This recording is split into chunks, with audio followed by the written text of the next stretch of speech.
Flagship was a 3,000-ton converted cattle ferry.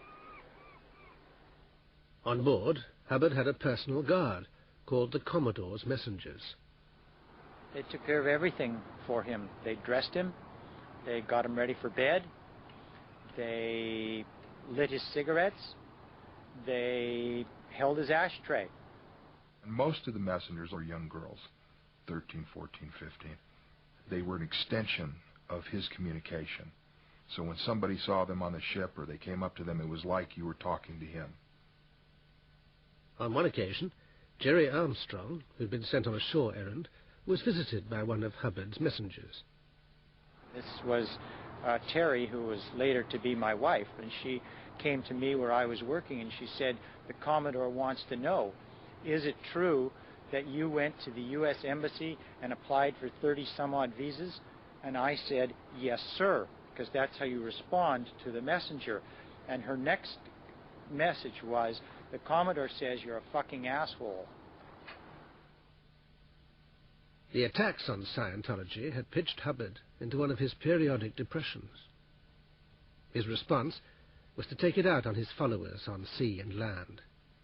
He designed a new disciplinary code called ethics, which put many of them into what he called lower conditions of existence, like liability, doubt, or treason.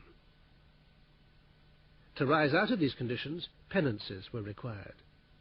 Liability, for example, required you to deliver an effective blow to Scientology's enemies.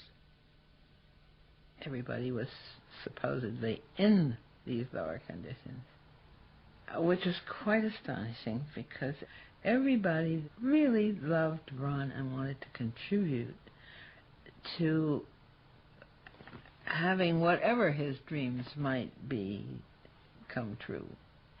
What happened was it became a very heavy, almost military organization. People changed. I think people became scared. They were scared of ethics, scared of what would happen, and so they became, I think, very intimidated. At sea, the cruelty extended to children. On one occasion, Hubbard was infuriated by a small boy who had unwittingly chewed a telex. He put this 4.5-year-old little boy, Derek Green, into the chain locker for 2 days and 2 nights. It's a closed metal container. It's wet, it's full of water and seaweed, it smells bad. But Derek was sitting up on the chain in this place on his own in the dark for 2 days and 2 nights. He was not allowed to go to the potty. I mean, he had to go in the chain locker on his own, soil himself. He was given food. And I never went near it, the chain locker, while he was in there, but people heard him crying.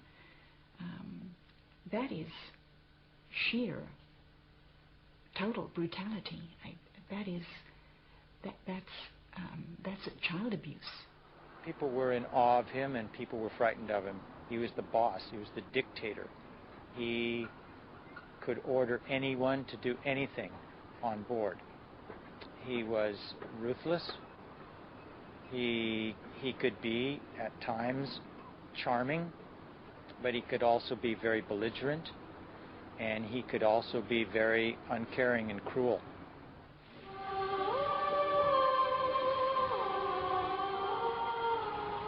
Yet Hubbard's disciples continued to believe in him. In 1968, he took a select few around the Mediterranean on his yacht, the Enchanter, on a project he called the Mission into Time. The task was to find treasure Hubbard had buried during his previous lives. We were in a tizzy, all this excitement of this upcoming, very important mission.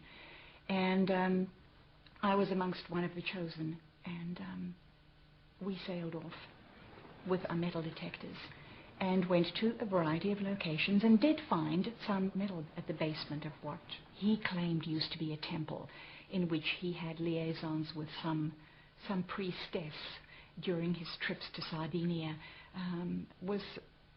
There was metal buried down below, and he was very triumphant during those times. It was very heady stuff for us people. It had a very magical, magnetic, hypnotizing effect on the followers.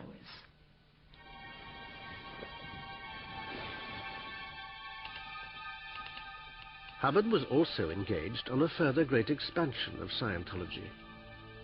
Once a Scientologist reached the state of clear, he became an operating thetan, or OT. Hubbard now designed a series of secret OT levels. Each one was part of an unfolding saga, which revealed that we are all infested by thetans, the souls of exiles from the Galactic Federation, which under Prince Xenu ruled this sector of the galaxy 95 million years ago. If you ever reached the top OT level, you would have crossed the bridge to total freedom. As always in Scientology, each OT level could only be reached after an expensive course.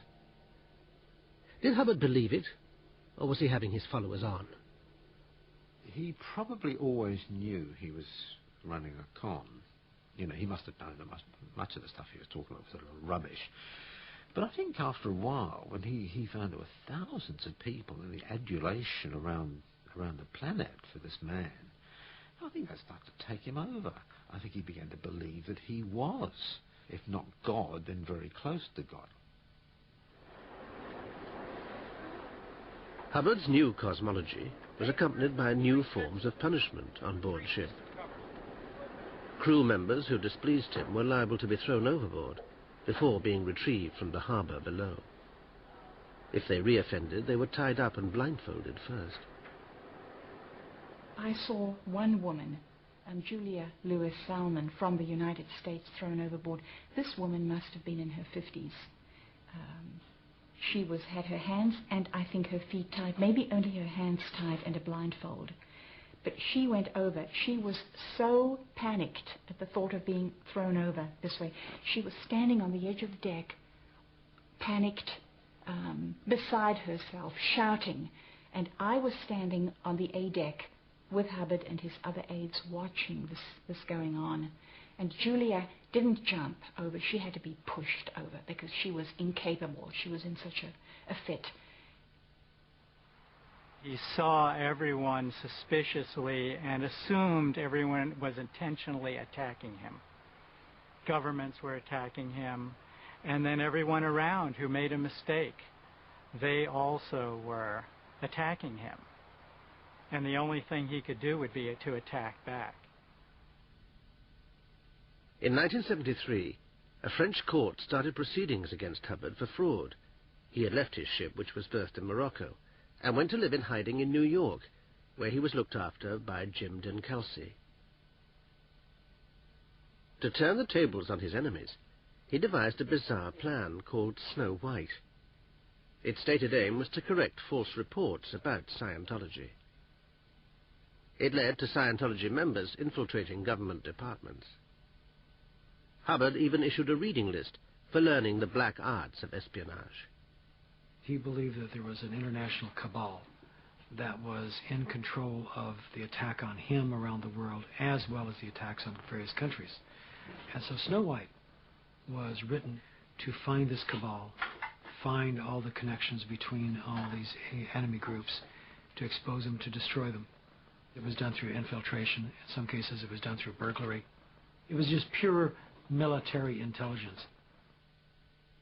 Having instigated Snow White, Hubbard rejoined his ship in the Canary Islands. There he had a serious motorbike accident. His mood dramatically worsened.